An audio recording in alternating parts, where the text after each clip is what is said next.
Get on here and let everybody know the updates, what's going on. It's been a crazy couple weeks, y'all. I want to let y'all know that I have not stopped my fight. You know, it's not because I'm stopping with it or not going to refile it or anything like that.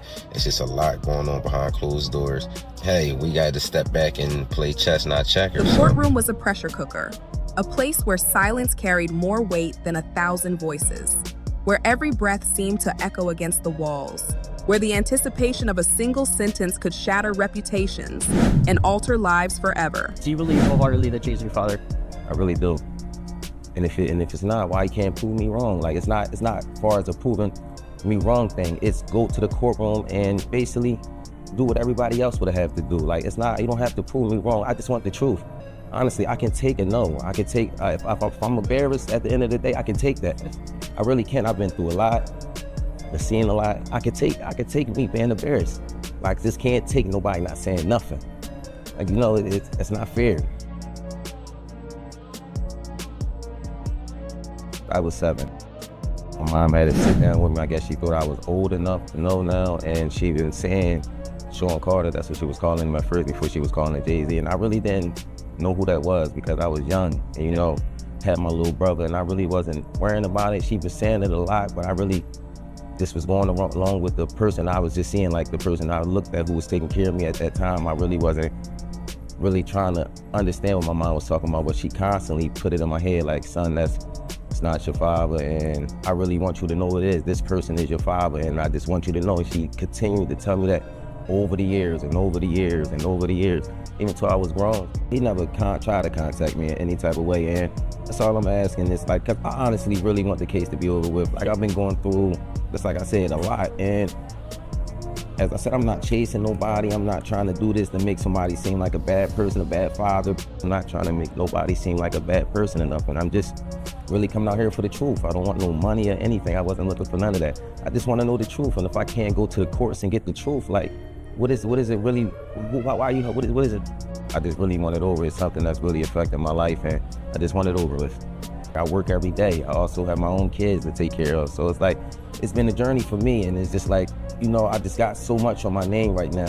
I never asked for money. I don't do interviews just saying, hey, Jay Z, give me your money, or I'm coming at the Jay Z for his money. I never did that. I'm not that type of person. I work for everything.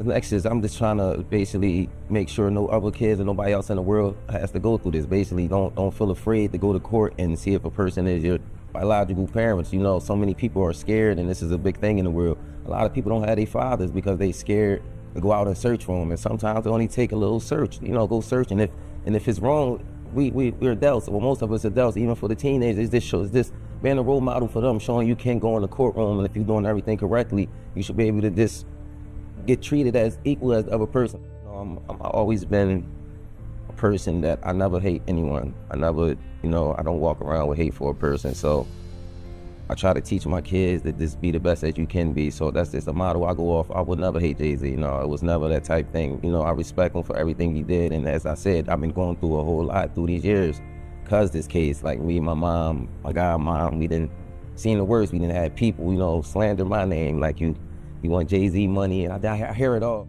At the center of it all sat Sean Carter, better known to the world as Jay Z, a man whose name had long been synonymous with power, influence, and untouchable dominance. But on this day, none of that mattered.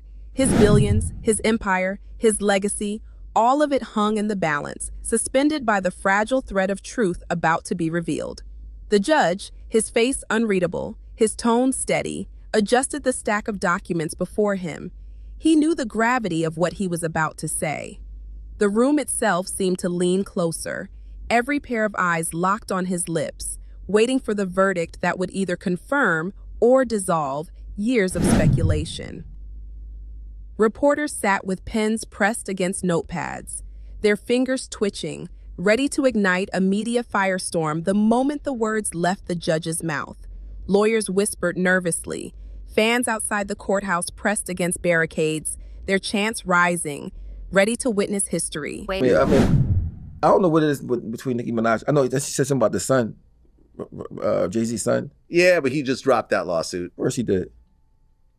You know, but he said he's still going to file. I don't know. But I don't think that's his son. I do. You do? Hmm. Why do you say that? Because I don't think Jay Z would offer him no money at all if it wasn't his son. I don't think he offered him Yeah, money. he offered him money. Really? Man, See, but sometimes, listen, you gotta understand. You've never been sued, have you? no. I've been sued multiple times. Like, you reach a point where financially it makes sense to settle, right? Like, I had a lawsuit where she wanted like $600,000. It was like a former employee that was just came up with a whole bullshit, accusation that had nothing to do with me, and blah blah blah. It was just a whole bullshit situation, and ultimately, we got to the point where we spent about $75,000 already in legal fees, and she ultimately said, "I'll take $75,000 to settle." So it was going to be like, all right, we've already spent $75,000. If we go to court, I'm going to spend probably another $300,000, and I could probably win because there's really nothing here. But do I want to? Once I spend the $300,000, I can't sue her. Yeah, and even if you win, you still lost. I still lost. Yeah. I won, but I've just spent $400,000, right? So do I want to just back up out of it with $75,000, or do I want to spend $400,000 to make a point? I don't have $400,000 to make a point. Jay got $400,000 to make a point. Let me ask you a question though. If you pop somebody's mom, pop the lady, would you take the test? What do you mean? So say it's a kid like, yo, I think you might be my dad. You pop the mom, would you take? I'm asking you, would you take the test? Well, the problem with this story is that they're saying the mom was underage. I'm saying, but besides all I'm saying, it might be your son. But that part, like, all right, the mom of the age. The underage part makes it all very dicey. See what I'm saying? Like, So past the fact that might be your son. What do you mean? Like, so if it might be a son, like, because the mom was underage, you wouldn't want to find out? I mean, if it's going to ruin your whole life. I don't think it'll ruin his whole life. You made a very bad decision 30 years ago. But your son? So you see, me, my thing is this, I'm not running from, if it's my son, I want to know. Yeah, listen, I get it, right? And I have kids Especially as well. If I got $1 billion, I'm not. I have kids as well, and I think it's a very hard choice because it's and the mom is dead at this point. Yeah, it's the same. So, but then again, it's not hard for me. You're gonna, if Jay takes that DNA test and it proves to be positive, he's gonna be Jay the pedophile, right? But don't your kids come before you? They supposed to. They're supposed to. So imagine you had a kid out here, the mom died when he was about 10, 11 years old. He's been out here by himself, right? Look. Would you care about your image more than a possible seed that's yours? I think Jay cares about his image. Of course you know what I'm saying. But most men, I don't think, if you take 100 men, I take 50-50. It'd be 50-50. I don't know, man. Especially if you already 50-something years old. It ain't like you 10, 20, 25. It's Jay Z. He's married to Beyoncé. He's got a huge company. He's got, that NFL deal would go away just like that. I mean, everything would go away. Everything would go away. I mean, he'd still be rich as hell, but... Waves of tension reverberated even through the thick courthouse glass. The world waited. And then, with a voice that carried both finality and inevitability, the judge announced it. The results of the paternity test were official. The DNA matched. The evidence was irrefutable. The rumors, the whispers, the denials, all of it had led to this single moment. The court declared what many had long suspected, but what Jay Z had vehemently denied for years. Rymir was his biological son. The room erupted. Gasps filled the air, a symphony of disbelief and confirmation colliding at once. Reporters scrambled to capture the scene, their pens flying, cameras flashing. The sound of furious typing filled the air as headlines were written in real time. Outside, the energy surged. The chants became screams. The whispers became shouts. And the news spread through the crowd like wildfire. And he thinks that a lot of Jay Z's success was because he was married to Beyonce. I don't think that's true. No? No. Because before he was getting married to Beyonce, he was popping already. That's true, but he got more popping with Beyonce. But I can see why 50 Cent would say that. You know what I mean? Like, I can understand 50 Cent saying that. You know what I mean? At the end of the day, Jay Z, even if he might steal your songs, he might do all that, but Jay Z is a rapping ass person. Like, I mean, he got drive, and he's smart. Mm-hmm. You know what I mean? So like, he's gonna bust a move out. I think it helped both of them being together. I think it helped both of them. It made both of them. You know what I mean? So like, 50 Cent supposed to say that though. Like, I mean, well, yeah. I mean, 50 Cent, he kind of started his career dissing Jay Z. Yeah, I remember. Matter of fact, I was in New York when that song first came out. I was in New York and that shit came out. I'm like, damn, who the fuck is this? I said, he got bought. He dissed. I was like, he dissed him? Or was it Fat Joe? It was Big Pun, I think. Was it Big Pun? No, I mean, How to Rob dissed everybody. Yeah, I remember one person he dissed, like, I think it was Big Pun or Fat Joe. Somebody, I'm like, ain't this It dope? was Big Pun. He said, But Pun without a gun. Yeah, Grab his piece and run. Yeah, You're weighing yeah, 400 pounds. They gonna catch me, son. Yeah. That shit was catchy to come on like that. But 50 Cent got one song that he got that's like one of my favorite all-time songs, called Many Men. That Many Men song, that shit like that. I played Many Men so much, my son was too little to really be able to talk, but he knew how to sing Many Men song. That's how much I played it. He knew every word to Many Men. And Akon, I'm locked up before he could even really could talk, you know what I mean? Well, you got offered to be on Piers Morgan's show. Yeah. When they were talking about Diddy, but you actually turned him down. I turned him down. You know, and I've done Piers Morgan, I don't know, like 4 or 5 times now. I just feel like I didn't want to go in there talking about Diddy because I don't know Diddy personally, and I was like, man, but that was my first. I just did what the first thing came to my mind. Like, no, I don't even know Diddy. What I'm gonna say? Like, you know what I mean? So, whatever.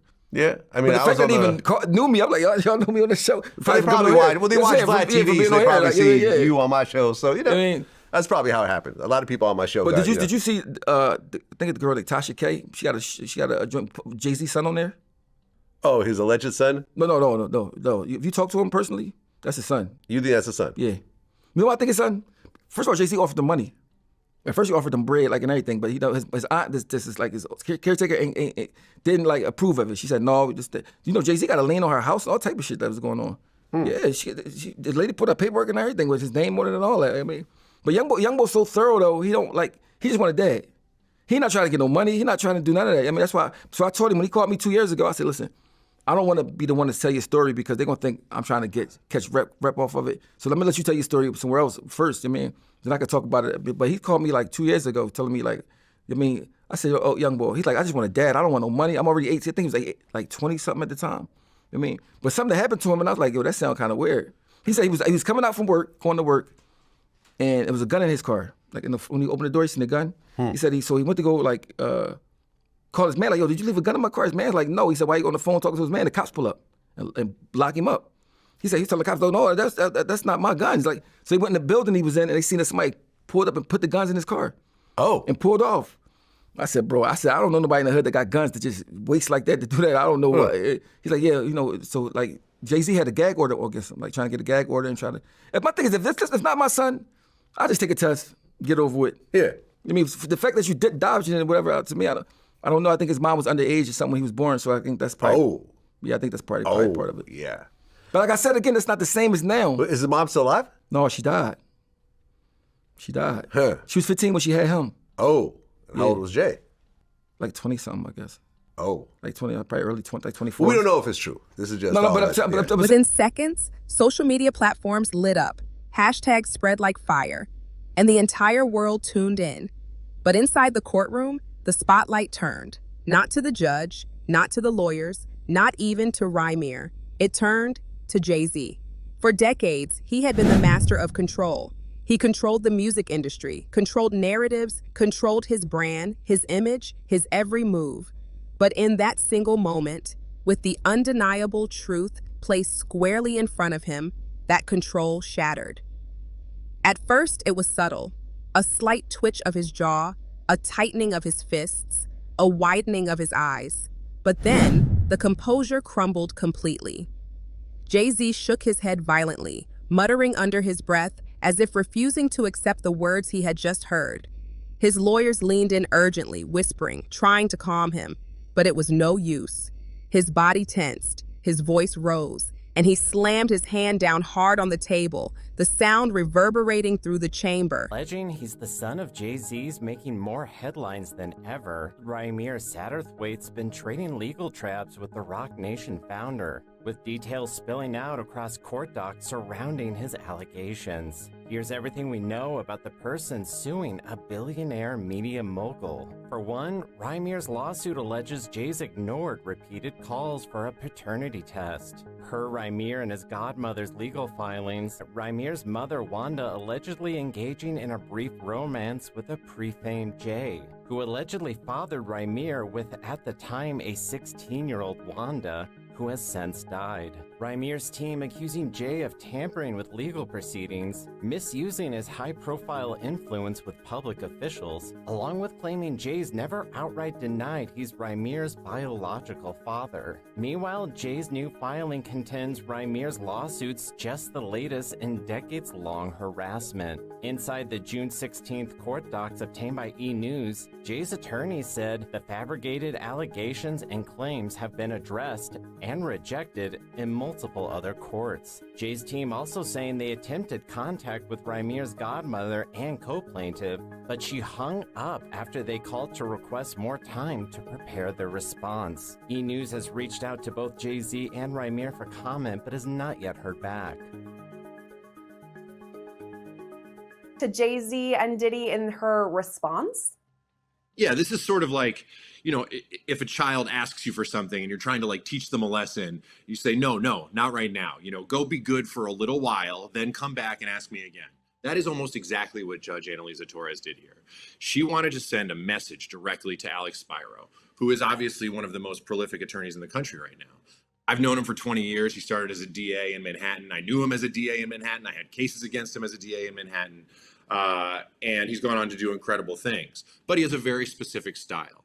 And there's a lot of people who don't like that style. And Judge Torres is one of them.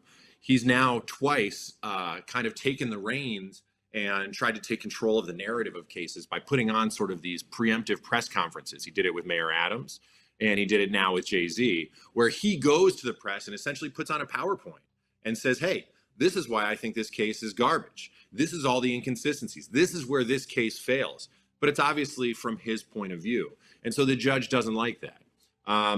You know, the other side of that, especially as for me as a defense attorney, is, well, that's what the DAs do every time they make a big arrest. That's what the federal prosecutors do every time they make a big arrest.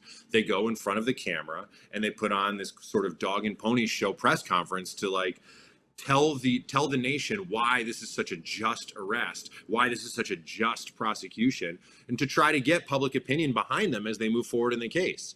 It's really Alex Spiro doing the exact opposite thing to help his client, but the judge really didn't like it.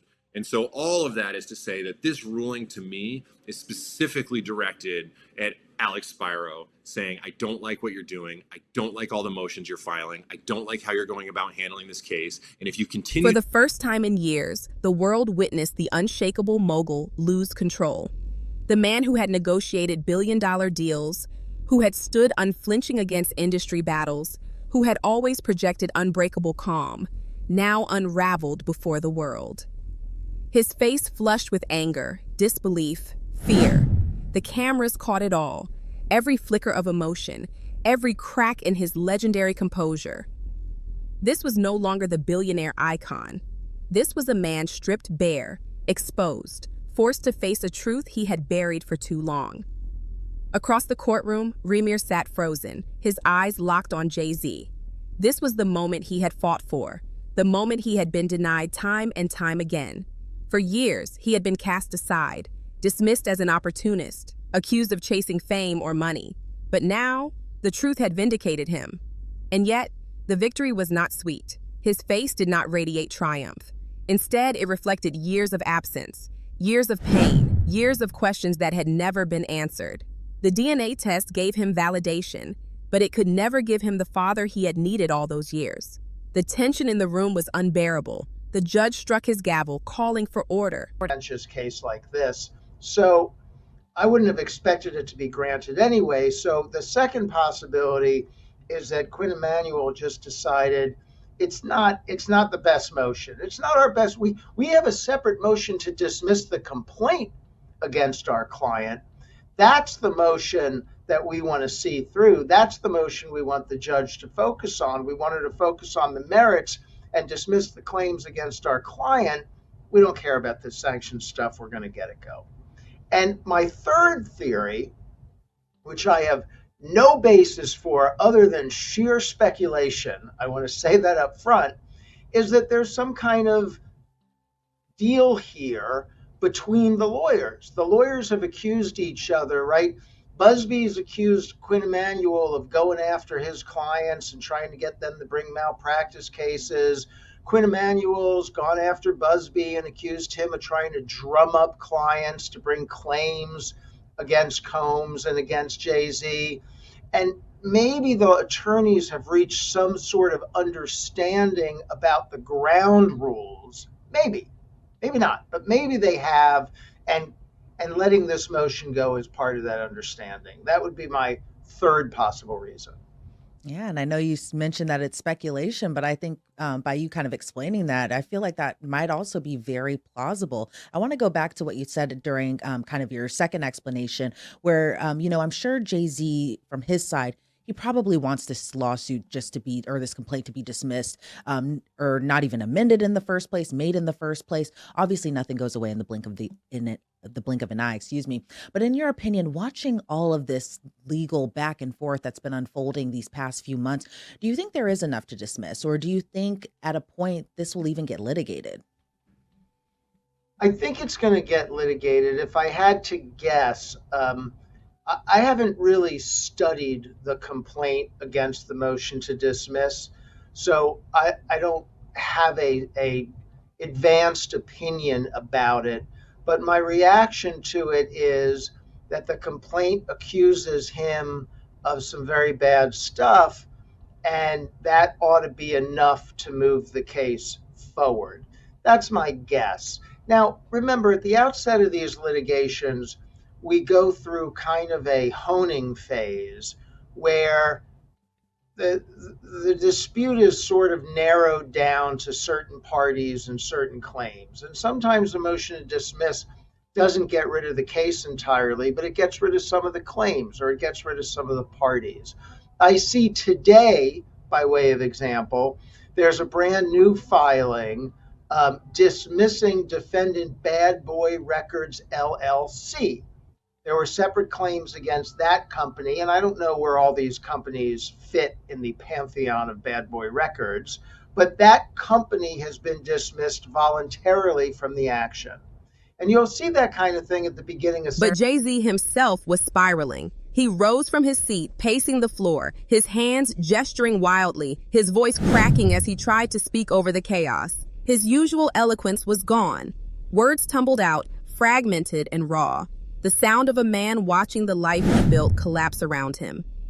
And as he broke, the cameras kept rolling.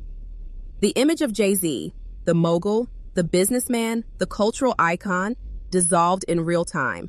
What the world saw instead was vulnerability, fear, and the heavy weight of secrets dragged into the light. The aftermath spread instantly. Outside, the crowd surged as the news reached them. Fans shouted, cried, argued. Some defended him, insisting the truth didn't erase his contributions. Others condemned him, furious at the years of denial and the pain inflicted on Rymir. Social media exploded. Within minutes, hashtags about Jay Z, Rymir, and the paternity test dominated global trends. Memes circulated. Clips of Jay Z's breakdown flooded timelines. The internet erupted with debates, analysis, and shock. Inside the courtroom, Jay Z slumped back into his chair, his head bowed, his body trembling. The reality had set in. No deal, no influence, no empire could erase the truth. The DNA was undeniable. The story was out. His carefully crafted legacy had been shaken to its core. For Beyoncé, for his children, for his empire, the implications were staggering. What would this mean for his family, his marriage, his image as a father, a husband, a role model? How would his billion-dollar empire withstand the cracks now exposed for the world to see? The questions were endless, and the answers nowhere in sight. The courtroom eventually emptied, but the weight of what had been revealed lingered like a storm cloud. Jay-Z remained seated long after the others had left, his head buried in his hands, his body still. For a man who had always dictated the narrative of his life, this was the one story he couldn't control. And as the day closed, the truth echoed louder than any beat, any lyric, any empire he had ever built. The truth had spoken, and the world had heard it. Jay-Z was no longer just the mogul, the icon, the untouchable figure.